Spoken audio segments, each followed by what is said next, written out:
আসসালামু আলাইকুম। ডিজাইন ওয়ার্ল্ডের পক্ষ থেকে আপনাদের সবাইকে স্বাগতম। ভিউয়ার্স, আজকে আমরা দেখব যে একটি বিমে সর্বনিম্ন কয়টা রড লাগে। তো এই বিষয়ে আমাদের এসিআই কোড বা বিএনবিসি কোডে দুটো ইকুয়েশন দেওয়া আছে। এই দুটো ইকুয়েশন যদি আমরা সলভ করতে পারি তাহলে আমরা জানতে পারবো যে একটি বিমে কী পরিমাণ রড লাগবে। তো আগে আমরা ইকুয়েশনটি সলভ করব, দেন আমরা একটা প্র্যাকটিক্যাল একটা বিমের সাইজ নিয়ে আমরা সেটার উপর আমরা একটু অ্যানালাইসিস করে দেখব যে আসলে কয়টা রড লাগে। তো ইকুয়েশন যে দুটি সে দুটি হলো 3√f'(c/fy), আরেকটি ইকুয়েশন হলো গিয়ে 200/fy।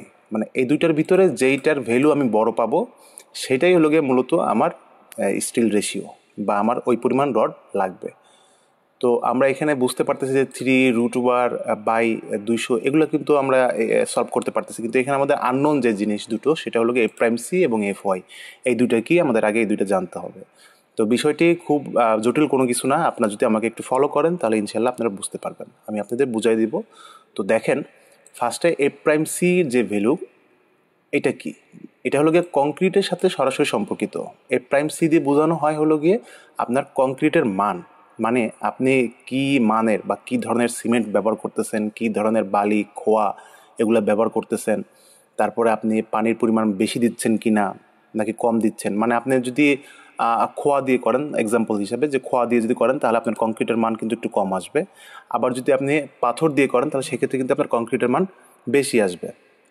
আবার যদি আপনি ঢালাইতে যদি পানির পরিমাণ বেশি ব্যবহার করেন তাহলে কিন্তু কংক্রিটের মান কমবে। আবার যদি পানির পরিমাণ যদি কম ব্যবহার করেন তাহলে সেক্ষেত্রে কিন্তু আপনার ঢালাইয়ের মানটি বাড়বে।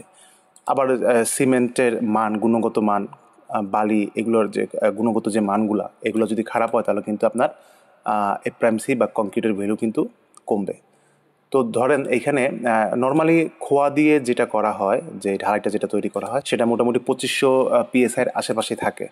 আর যদি আপনি পাথর দিয়ে করেন তাহলে সেক্ষেত্রে আপনার এটা মোটামুটি 3000-এর আশেপাশে চলে যায়। তো আমি ধরে নিলাম যে খোয়া দিয়ে করা হবে। তো এখানে আমার f'(c) যেটা, এটার ভ্যালু আমি ধরলাম 2500 PSI। হ্যাঁ, আর স্টিলের যেটা মানে fy, এটা হলো গিয়ে সরাসরি স্টিলের সাথে সম্পর্কিত।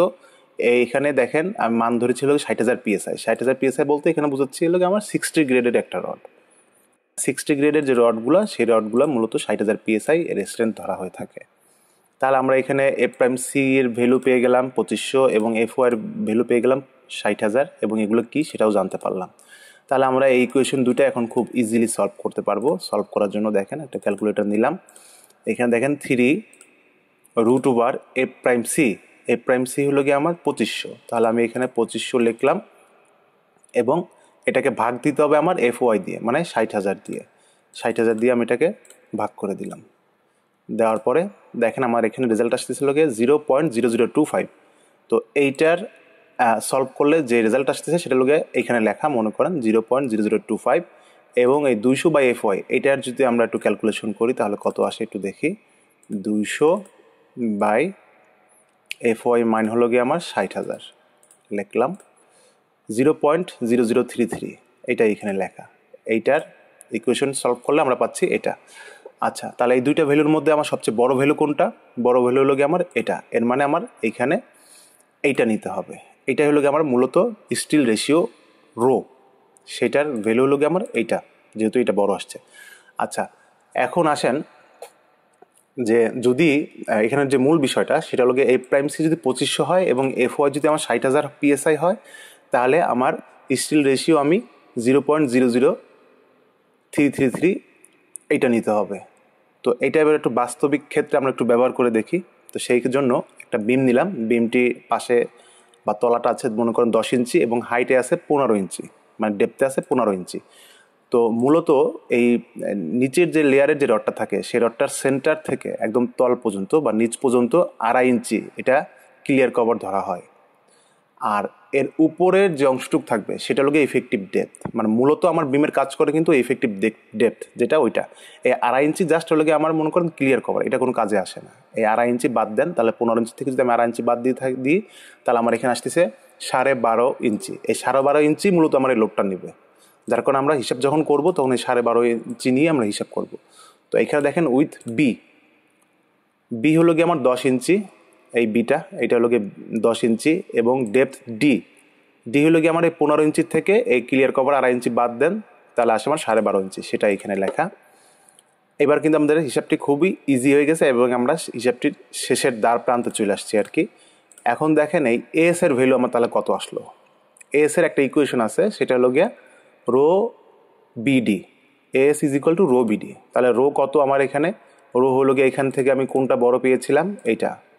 তাহলে এইটা আর বি কোনটা, বি হলো গিয়ে আমার 10, আর ডি কোনটা, ডি হলো গিয়ে আমার 12.5। তাই এটা যদি আমি একটু ক্যালকুলেশন করি, দেখেন রো 0.00333 গুণ বি, বি হলো গিয়ে আমার 10, লিখলাম 10 গুণ ডি হলো গিয়ে আমার 12.5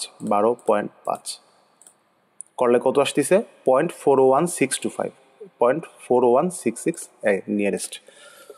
তাহলে আমার এএস বা আমার স্টিলের যে এরিয়া সেটা আমরা পেয়ে গেছি 0.416667 ইঞ্চ, স্কোয়ার ইঞ্চ আর কি। তাহলে এইটা এই পরিমাণ রড আমার এই বিমটিতে দিতে হবে। বিমটিতে কোথায় দিতে হবে, বিমটিতে কিন্তু দুইটা জোন থাকে, একটা হলো গিয়ে উপরে কম্প্রেশন জোন আর একটা হলো গিয়ে নিচে টেনশন জোন। তা আমার কম্প্রেশন জোনেও বা উপরের যে লেয়ারটা সেইখানেও আমার যে 0.4166 স্কোয়ার ইঞ্চ রড দিতে হবে, আবার নিচে যে টেনশন জোন সেই টেনশন জোনেও আমার 0.41667 পরিমাণ রড দিতে হবে। এখন এই 0.41667 স্কোয়ার ইঞ্চ দিয়ে কয়টা রড বুঝাবো এখানে, বা কয়টা রড এখানে বুঝবো কীভাবে। 16 মিলিমিটারের একটি রডের এরিয়া হলো গিয়ে 0.31 স্কোয়ার ইঞ্চ। তাহলে এখান থেকে বোঝা যাচ্ছে আমার এখানে বিমটিতে লাগবে হলো গিয়ে 0.41, আর সেখানে আমার 16 মিলিমিটার একটা রডের এরিয়া দ্বারা হলো গিয়ে 0.31। এর মানে প্রায় 0.10 কিন্তু আবার বেশি লাগবে আরও, মানে আমার একটা রড হচ্ছে না, আমার এখানে দুইটা রড দিতে হবে। তাহলে এখান থেকে আমরা এটাই বুঝতেছি যে 16 মিলিমিটার রড যদি আমরা দুইটা নিচে দেই টেনশন জোনে, আবার যদি 16 মিলিমিটার রড দুইটা আমরা উপরের কম্প্রেশন জোনে দেই, তাহলে এই 10 ইঞ্চি বা 15 ইঞ্চির বিমটি ওকে। মানে মিনিমাম যে রড যেটা দিতে হবে এই বিমটি দাঁড়ায় থাকার জন্য, এই নিচে দুটো আর উপরে দুইটা, এই মোট 4টা রড দিলে আমার তাহলে এখানে এই বিমটি কভার হয়ে যাচ্ছে, মানে মিনিমাম রড যেটা সেটা হয়ে যাচ্ছে। কিন্তু এখানে আরেকটা বোঝার বিষয় আছে, সবসময় কিন্তু মিনিমাম যে রডটা সেটা দিলে কিন্তু হবে না। লোডের পরিমাণ যদি বাড়ে বা লোড যদি বেশি হয়, তাহলে সেই ক্ষেত্রে কিন্তু এই রডের পরিমাণ কিন্তু বেড়ে যায়। যার কারণে শুধুমাত্র যে মিনিমাম যে রডটা সেটা দিয়ে আপনারা যে বিম করে ফেলাবেন এটা কিন্তু করা যাবে না। লোড ক্যালকুলেট করে লোডের উপর ডিপেন্ড করেও কিন্তু বিমের এখানে রডের তারতম্য আসবে, ইভেন দো বিমের সাইজেরও তারতম্য আসবে। তো এটা আপনাদের এক্সাম্পল হিসেবে একটা দেখালাম 10 ইঞ্চি বাই 15 ইঞ্চির একটা বিমে কী পরিমাণ রড, মিনিমাম কী পরিমাণ রড লাগে সেটার থিওরিটিক্যালি যে ব্যাখ্যা সেটা আর কি আপনাদের সাথে আমি আলোচনা করলাম। তো আশা করি আপনারা বুঝতে পেরেছেন।